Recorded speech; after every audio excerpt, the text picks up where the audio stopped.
الصلاة فانتشروا في الأرض وابتغوا من فضل الله واذكروا الله كثيرا لعلكم تفلحون۔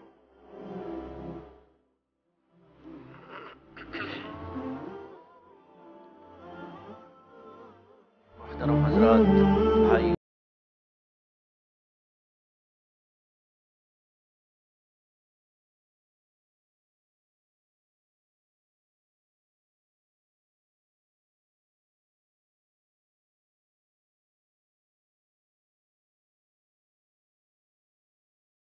سے اور جمعہ کے اعمال سے، جمعہ کا دن اسلام میں بہت ہی فضیلت مآب، بڑا مبارک اور بڑا مقدس دن ہے، اور اس کو مسلمانوں کی عید قرار دیا گیا ہے۔ لیکن دیکھنے میں یہ آتا ہے کہ مسلمان جہاں پر دین کی اور بہت ساری چیزوں کے اندر غفلت کا شکار ہے، وہیں پر جمعہ کی فضیلت اور جمعہ کے اعمال سے بھی بہت غافل ہے۔ بہت دنوں سے خیال تھا کہ جمعہ کے سلسلے میں لوگوں کی توجہ مبذول کرانا چاہیے، لیکن دیگر عنوانات کی وجہ سے اس کو میں مؤخر کرتا رہا۔ آج اس بات کا عہد کیا کہ جمعہ کی فضیلت اور جمعہ کے اعمال کی فضیلت اور اس کی اہمیت کے سلسلے میں گفتگو کی جائے۔ اس لیے میں نے قرآن کریم کی 2 آیتیں اس وقت تلاوت کی ہیں۔ اس کی روشنی میں اور اسی کے ساتھ نبی اکرم صلی اللہ علیہ وسلم کی احادیث کی روشنی میں آپ حضرات کے سامنے جمعہ کی فضیلت، اس کی اہمیت اور جمعہ میں ہمیں کیا حکم ہے اور کیا کرنا چاہیے، اس کے بارے میں کچھ تفصیلات عرض کرنے کی کوشش کرنا ہے۔ قرآن کریم کی جو آیتیں اس وقت تلاوت کی گئی ہیں، سب سے پہلے تبرکاً میں انہی 2 آیات کی تشریح سے اپنے کلام کو شروع کرتا ہوں۔ اللہ تبارک و تعالیٰ کہتے ہیں، یا ایھا الذین آمنوا اذا نودی للصلاۃ من یوم الجمعۃ فاسعوا الی ذکر اللہ وذروا البیع۔ اے ایمان والو، جمعہ کے دن جب اذان دے دی جائے، یعنی جمعہ کی اذان، فاسعوا الی ذکر اللہ وذروا البیع، تو تم اللہ کے ذکر کی طرف دوڑ کے چلے آؤ اور کاروبار کو چھوڑ دو، بند کر دو۔ وذروا البیع ذالکم خیر لکم ان کنتم تعلمون، اگر تمہیں علم ہو اور تم جانکاری رکھتے ہو تو تمہیں سمجھ میں آئے گا کہ یہ بات تمہارے لیے بہت بہتر ہے۔ فَإِذَا قُضِيَتِ الصَّلَاةُ فَانتَشِرُوا فِي الْأَرْضِ وَابْتَغُوا مِنْ فَضْلِ اللَّهِ وَاذْكُرُوا اللَّهَ كَثِيرًا لَعَلَّكُمْ تُفْلِحُونَ۔ اور جب نماز جمعہ ادا کر دی جائے تو پھر تم زمین میں پھیل جاؤ اور اللہ کے رزق کو تلاش کرو اور کثرت کے ساتھ اللہ کو یاد کرو تاکہ تم کامیاب ہو جاؤ۔ یہ ہے ترجمہ ان 2 آیات کا جو اس وقت میں نے آپ کے سامنے تلاوت کی۔ ترجمے ہی سے آپ کو اندازہ ہو گیا کہ اس آیت میں، ان آیات میں کیا حکم دیا گیا ہے۔ پہلی آیت میں حکم دیا گیا ہے کہ جمعہ کی اذان ہو جائے تو کاروبار کو بند کر دینا چاہیے، دنیا کی چیزوں کو ختم کر دینا چاہیے اور دوڑے اللہ کے ذکر کی طرف چلے آنا چاہیے۔ اللہ کے ذکر سے مراد جمعہ کی نماز ہے اور جمعہ کا خطبہ۔ جمعہ کی نماز اور جمعہ کے خطبے کے لیے دوڑے چلے آؤ۔ یہاں دوڑنے سے مراد بھاگ کر آنا نہیں ہے، بلکہ مراد ہے جلدی سے آنا۔ جلدی آنے کو صحیح سے تعبیر کیا گیا کہ اپنے کاروبار کو بند کیا جائے، دکانوں کو بند کر دیا جائے، دنیاوی مصروفیات کو ختم کر دیا جائے اور جس قدر جلد سے جلد ہو سکے جمعہ کے خطبے کے لیے اور جمعہ کی نماز کے لیے چلے آئیں۔ اللہ نے اس آیت کے اخیر میں فرمایا ہے ذالکم خیر لکم ان کنتم تعلمون، اگر تمہیں علم ہو تو جان سکتے ہو کہ یہ بات تمہارے لیے بہتر ہے۔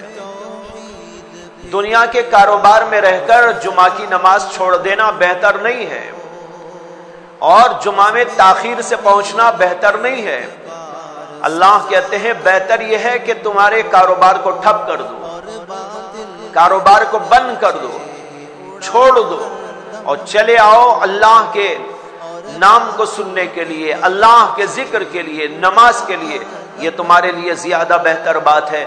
بہت سارے لوگ کاروبار کو اس وقت بھی جاری رکھے ہوئے ہوتے ہیں، جمعہ کی اذان ہو جاتی ہے اور کاروبار جاری رہتا ہے، اور بعض لوگ عجیب یہ کرتے ہیں کہ 2-3 بھائی کاروبار میں شامل ہیں، تو ایک بھائی ایک جگہ پر جمعہ پڑھنے کے لیے جاتا ہے، دوسرا بھائی اس سے ذرا تاخیر والی جمعہ میں چلا جاتا ہے، اور تیسرا بھائی کسی اور جگہ پر چلا جاتا ہے، لیکن کاروبار جاری رہتا ہے، بند نہیں کیا جاتا۔ لیکن یاد رکھو کہ اللہ کا مقصد صرف جمعہ کی نماز پڑھ لینا نہیں ہے، بلکہ یہاں حکم 2 اللہ نے دیے ہیں۔ ایک حکم اللہ نے دیا ہے فَاسْعَوْا إِلَىٰ ذِكْرِ اللَّهِ، اللہ کے ذکر کی طرف چلے آؤ، اور دوسرا حکم یہ ہے کاروبار بند کر کے آؤ۔ اگر آدمی نے کاروبار بند نہیں کیا، کاروبار چل رہا ہے، لین دین جاری ہے، اذان ادھر ہو چکی ہے، اور ایک بھائی ادھر نماز پڑھ رہا ہے، ایک بھائی ادھر نماز پڑھ رہا ہے، یہ اللہ کا حکم پورا کرنا نہیں ہے، بلکہ اللہ کے حکم کو ٹالنا ہے۔ اللہ کا حکم یہ ہے بند کر دو کاروبار کو، اذان ہونے کے بعد کاروبار کو جاری رکھنا جائز نہیں ہے۔ یہاں تک علماء نے مسئلہ لکھا ہے اذان ہو جانے کے بعد کاروبار کرنا، اس میں جو خرید و فروخت ہوتی ہے وہ بھی مکروہ ہو جاتی ہے، یعنی جو پیسہ وصول کیا جاتا ہے وہ پیسے کے اندر بھی کراہت پیدا ہو جاتی ہے۔ یہاں تک مسئلہ ہے، اس لیے حکم یہ ہے کہ جمعہ کی اذان ہو جانے کے بعد اپنے علاقے میں، جیسے مثلاً یہ محلہ یہاں کی اذان ہو گئی، جیسے اب اذان ہو چکی ہے یہاں پر، اب اذان ہو جانے کے بعد کوئی گھر میں بیٹھا رہے، کوئی دنیاوی مصروفیات میں رہے، کوئی کاروبار میں مصروف رہے، یہ اس کے لیے حرام ہے، ناجائز ہے، اور اس کے لیے ضروری ہے کہ وہ اللہ کے ذکر کی طرف چلا۔ دوسری آیت میں اللہ نے فرمایا فَإِذَا قُضِيَتِ الصَّلَاةُ فَانتَشِرُوا فِي الْأَرْضِ، جب جمعہ کی نماز ہو جائے اب تمہارے لیے کاروبار جائز ہے، اب تم ضروری نہیں کہ مسجد میں بیٹھے رہو اور ذکر اذکار میں مشغول ہو جاؤ۔ نماز پڑھنے کے بعد جب نماز سے فراغت ہو جائے، تمہاری سنت نوافل پوری ہو جائیں، تو پھر تمہیں اپنے کاروبار میں مصروف ہونے کی اجازت ہے، اور تم اپنے کاروبار کے لیے زمین میں پھیل جاؤ، تجارت کی منڈیوں میں چلے جاؤ، اپنی اپنی فیکٹریوں میں چلے جاؤ، اپنی اپنی مصروفیات میں لگ جاؤ، اور دنیا کو حاصل کرو اور کماؤ۔ یہ اللہ کا رزق ہے۔ اللہ نے اللہ کے رزق کو فضل اللہ سے تعبیر کیا، اور کہا کہ فَانتَشِرُوا فِي الْأَرْضِ وَابْتَغُوا مِن فَضْلِ اللَّهِ، اللہ کے فضل کو تلاش کرو۔ تمام کے تمام علماء کا اتفاق ہے کہ یہاں پر فضل اللہ سے مراد رزق اللہ ہے، اللہ کے رزق کو تلاش کرو۔ اور فرمایا وَاذْكُرُوا اللَّهَ كَثِيرًا، ہاں اللہ کے رزق کو تلاش کرتے کرتے اپنے کاروبار کی منڈیوں میں بیٹھے بیٹھے اللہ کو بھول نہ جانا۔ جمعہ کی نماز پڑھ کے اللہ کو بھول کے نہیں جانا ہے، کاروبار میں جاؤ تو وہاں بھی اللہ کو یاد رکھو، اور کثرت کے ساتھ اللہ کو یاد کرو۔ وَاذْكُرُوا اللَّهَ كَثِيرًا لَعَلَّكُمْ تُفْلِحُونَ، تاکہ تم کامیاب ہو جاؤ۔ اس لیے کہ کاروبار تمہیں کامیابی نہیں دیتا، بلکہ کاروبار تو ایک ذریعہ ہے، اس ذریعے کو کامیاب بنانا اللہ کا کام ہے۔ اسی اللہ کہتے ہیں زمین میں پھیل جاؤ، اللہ کا رزق تلاش کرو، منڈیوں میں اپنی جاؤ، فیکٹریوں میں اپنی جاؤ، آفسوں میں اپنی جاؤ، مصروفیات میں اپنی لگ جاؤ، لیکن اللہ کو نہ بھولو، اس لیے کہ ان ساری جگہوں سے رزق دینا یہ اللہ کا کام ہے۔ اگر تم مصروف رہے لیکن اللہ نے تمہیں رزق نہ دینا چاہا تو تمہاری ساری مصروفیات بیکار ہو جائے۔ اسے کہتے ہیں لعلکم تفلحون۔ اگر کامیاب ہونا چاہتے ہیں تو کاروبار کے ساتھ ساتھ اللہ کو یاد رکھنے کی کوشش کرو۔ یہ دو آیتیں ہیں جس کے اندر ایک خاص حکم جمعہ کے سلسلے میں دیا گیا ہے کہ جمعہ کی اذان ہو جانے کے بعد کاروبار کو ٹھپ کرنا، کاروبار کو بند کرنا اور اللہ کے ذکر یعنی خطبے اور نماز کی طرف دوڑے دوڑے چلے آنا، یہ انسان پر فرض اور مسلمان پر ضروری ہے۔ اور کاروبار جب بند کر کے آئے گا تو یہ کاروبار کا بند کرنا نماز تک ہے، نماز پڑھنے کے بعد پھر اپنے کاروبار کے اندر جا کر شامل ہو سکتا۔ یہ آیتیں اس سے جمعہ کی اہمیت، جمعہ کی نماز کی اہمیت، جمعہ کے خطبے کی اہمیت معلوم ہو رہی۔ بنی اسرائیل پر اللہ تعالیٰ نے حکم دیا تھا کہ وہ اپنے مبارک اور مسعود دن میں، اور ان کے لیے وہ تھا ہفتے کا دن، اس دن میں وہ پورا دن کاروبار بند رکھے، صبح ہونے کے بعد سے لے کر شام ہونے تک دنیا کی کوئی مصروفیت اور دنیا کا کوئی کاروبار کرنا بنی اسرائیل کے لیے حرام قرار دے دیا گیا۔ لیکن اللہ نے مسلمانوں پر کس قدر رحم کیا، کرم کیا کہ اللہ نے کہا صرف جمعہ کی نماز کے وقت تک بند کر دو، اس سے پہلے بھی تم کاروبار کر سکتے ہو، فجر ہوتی ہے اس وقت سے اپنا کاروبار شروع کرو، یہاں تک کہ جمعہ کی اذان تک بھی کاروبار کرو، لیکن کم از کم جمعہ کی اذان ہونے پر اپنے کاروبار کو بند کر دو اور پھر نماز کے لیے آؤ، خطبے کے لیے آؤ، اور جب نماز ہو جائے تو پھر بھی اپنے کاروبار میں شامل ہو جاؤ۔ کتنا بڑا اللہ کا رحم ہے، کرم۔ لیکن اس کے باوجود بعض مسلمان اس چھوٹے سے وقت کو بھی اپنے کاروبار کو بند کرنا نہیں چاہتے۔ جیسے کہ ابھی میں نے کہا کاروبار جاری رہتا ہے، بیپار جاری رہتا ہے، ایک بھائی ادھر جاتا ہے نماز پڑھنے، ایک بھائی ادھر جاتا ہے، لیکن یہ کافی نہیں ہے، اس لیے کہ اللہ کا مقصود ہے اتنے چھوٹے سے وقفے کے درمیان میں کاروبار مسلمانوں کا بند ہو جائے۔ یہ شعار ہے مسلمانوں کا، مسلمانوں کو اس شعار کو اپنانا ہے کہ اتنا وقت جو نماز کے لیے ہے اتنے وقت تک اپنے کاروبار کو بالکل بند کر دے، کوئی بھی بھائی نہ کرے، کوئی اس کا غلام بھی نہ کرے، کوئی اس کا نوکر چاکر بھی وہاں پر نہ ہو، بلکہ کاروبار کو بالکل بند کرنے کے بعد مسجدوں کی طرف لپک لپک کے جائیں اور ساری دنیا کو یہ بتائیں یہ وقت ایسا وقت ہے کہ ہم اس میں دنیا کا کوئی کاروبار نہیں کیا۔ لیکن اس کے بجائے اس میں لوگ تعویل کر رہے ہیں، نماز ہی تو پڑھنا ہے نا، ایک بھائی چلا جائے گا 1:30 بجے کی نماز کو، وہ آئے گا، اور ایک بھائی چلا جائے گا 2 بجے کی نماز کو، اور ایک بھائی چلا جائے گا 2:30 بجے کی نماز کو، لیکن کاروبار جاری رہے گا۔ لیکن بھائیوں کاروبار کرنا ہی تو حرام ہے اس وقت میں، اس وقت کاروبار ہی نہیں کر سکتے آپ، اس کو خود ممنوع قرار دے دیا گیا ہے۔ اللہ نے 2 حکم دیے ہیں، فَاسْعَوْا إِلَىٰ ذِكْرِ اللَّهِ وَذَرُوا الْبَيْعَ، 2 الگ الگ حکم اللہ نے دیے ہیں۔ ایک حکم یہ ہے کہ نماز کے لیے آنا ہے، اور دوسرا حکم یہ ہے کہ کاروبار کو بند کر دینا ہے۔ کاروبار کو جاری رکھ کے نماز کو آئے گا گنہگار ہوگا۔ حکم یہ ہے کہ دونوں کام انجام دینے چاہیے۔ جیسے بنی اسرائیل نے اپنے زمانے کے اندر کچھ تعویلات سے کام لیا تھا، آج مسلمان بھی اسی طرح کی تعویلات سے کام لینے لگا ہے۔ بنی اسرائیل کے لیے حکم تھا کہ وہ کاروبار نہ کرے۔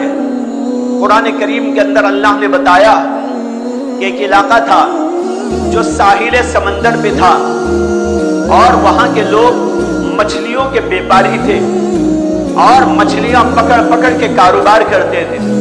اور جب آتا تھا ہفتے کا دن، تو ہفتے کے دن میں تو ان کے لیے کاروبار منع تھا، اس لیے شروع میں تو وہ اسی کے اوپر رہے، کاروبار بند رکھتے تھے۔ سارے کے سارے لوگ جمعہ تک کاروبار ان کا